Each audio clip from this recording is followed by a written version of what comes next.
Hello everyone, welcome back to my YouTube channel. आज हम computational modelling of drug disposition में BCRP, nucleoside transporters, HPEPT1 transporters के बारे में पढ़ेंगे। ब्रेस्ट कैंसर रेसिस्टेंस प्रोटीन को हम एबीसी G2 के नाम से भी जानते हैं, ठीक है। और ये एटीपी डिपेंडेंट इफ्लक्स ट्रांसपोर्टर के कैटेगरी में है। क्यों है? क्योंकि जब भी ये प्रोटीन कोई मॉलिक्यूल्स या आयंस ट्रांसपोर्ट करती है, पंप आउट करती है सेल से, तो उसे इफ्लक्स बोलते हैं। तो जब वो पंप आउट करती है तो उसे एटीपी एनर्जी की ज़रूरत पड़ती है, तो वो एटीपी डिपेंडेंट हुआ। इसीलिए इसे हम एटीपी डिपेंडेंट इफ्लक्स ट्रांसपोर्टर कहते हैं। इस प्रोटीन में पाया गया है कि मल्टी ड्रग रेसिस्टेंस ये कैंसर ट्रीटमेंट के दौरान शो की गई हैं। तो इसीलिए यहाँ पे लिखा गया है कि confers resistance to a variety of anti cancer agents including anthracyclines and mitoxantrone. और एडिशनली ये high level of expression show करता है हेमाटोलॉजिकल मैलिंगेनेसिस में, मतलब कि कैंसरस सेल ग्रोथ में और सॉलिड ट्यूमर्स में। तो स्टूडेंट्स, अब हम बात कर लेते हैं कुछ फार्माकोफोर जो मॉडल प्रिपेयर की गई है ब्रेस्ट कैंसर रेसिस्टेंस प्रोटीन का।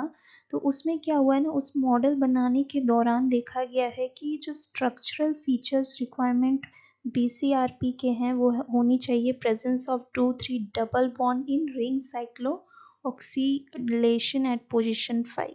तो ये पहली रिक्वायरमेंट है उस मॉडल की जो पीसीआरपी मॉडल को डिनोट करती है या सिग्निफाई करती है। दूसरा चीज़ जो यहाँ पे लिखा गया है कि हम एग्जैक्टली जो प्रोटीन है वैसा ही प्रोटीन का मॉडल नहीं बना पाएंगे, लेकिन हमें बहुत ही कॉशन से, बहुत ही अच्छे तरीके से, या जो भी क्लोजली रिलेटेड चीज़ है जितना हम बना सकते हैं वही चीज़ बनाए, ना कि ज़्यादा ये करे।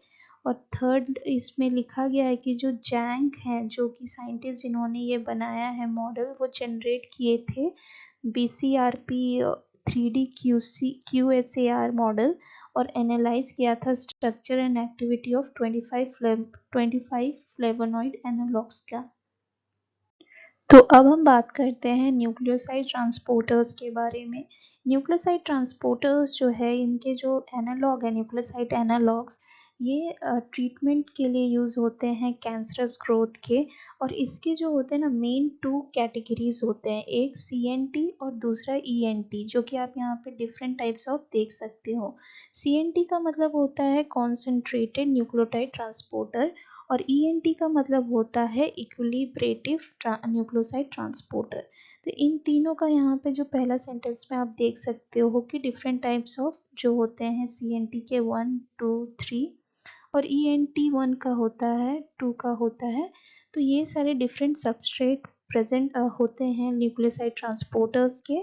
तो मैं यहाँ पे एक सीएनटी का फंक्शन बता देती हूँ। सीएनटी का फंक्शन क्या होता है, वो sodium dependent secondary active transporters होते हैं। और ईएनटी की बात करूँ तो ये एक फैसिलिटेट करते हैं कैरियर प्रोटीन्स को। कुछ न्यूक्लियोसाइड ट्रांसपोर्टर्स जो ब्रॉड एफिनिटी, लो सेलेक्टिविटी और यूबिक्विटसली लोकेटेड होते हैं, मतलब एवरीवेयर प्रेजेंट होते हैं, ब्रॉड एफिनिटी, लो सेलेक्टिव वाले। लेकिन कुछ चुनिंदा, मतलब हाई एफिनिटी और सेलेक्टिव सीएनटीएस, मतलब कॉन्सेंट्रेटिव न्यूक्लियोसाइड ट्रांसपोर्टर्स जो होते हैं, वो मेनली लोकेट करते हैं epithelial of intestine, kidney, liver, brain, जो कि इंडिकेट करती है involvement of drug absorption, distribution and excretion.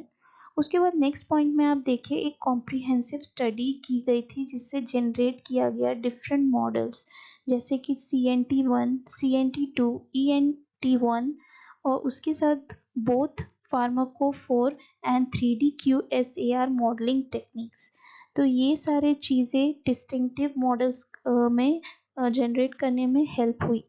उसके बाद हम बात करेंगे all model show common features for nucleoside transporter mediated transport. तो ये जो भी मॉडल्स हमने डिस्टिंक्टिव जनरेट की, उसमें कॉमन फीचर शो किया गया, वो था 2 hydrophobic features and 1 hydrogen bond acceptor on the pentose ring. अब हम बात करेंगे ह्यूमन पेप्टाइड ट्रांसपोर्टर 1 के बारे में। इसे शॉर्ट में हम HPEPT1 भी कहते हैं। ये लो एफिनिटी और high capacity oligopeptide transport system है जो कि ट्रांसपोर्ट करती है डिफरेंट रेंज ऑफ सबस्ट्रेट जैसे कि बीटा लैक्टम एंटीबायोटिक्स और एसी इनहिबिटर्स को। तो जनरली अगर मैं बोलूँ, ह्यूमन पेप्टाइड ट्रांसपोर्टर्स जो होते हैं वो रेगुलेट करते हैं intestinal absorption of peptide like drugs को। ठीक है, जैसे कि मैंने यहाँ भी नाम लिया, beta lactam antibiotics, AC inhibitors को ये ट्रांसपोर्ट करती है। इसका जो फार्माकोफोर मॉडल है वो बेस्ड है 3 हाई एफिनिटी सबस्ट्रेट्स के बेसिस पे। पहला है ग्लाइसर, दूसरा है बेस्टेन और तीसरा है इनाल अप्रिल।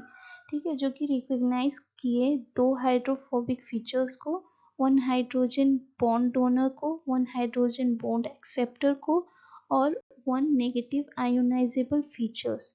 तो ये सारी चीज़ें जो हैं वो रिक्वायरमेंट है HPEPT1 फार्माकोफोर मॉडल के लिए।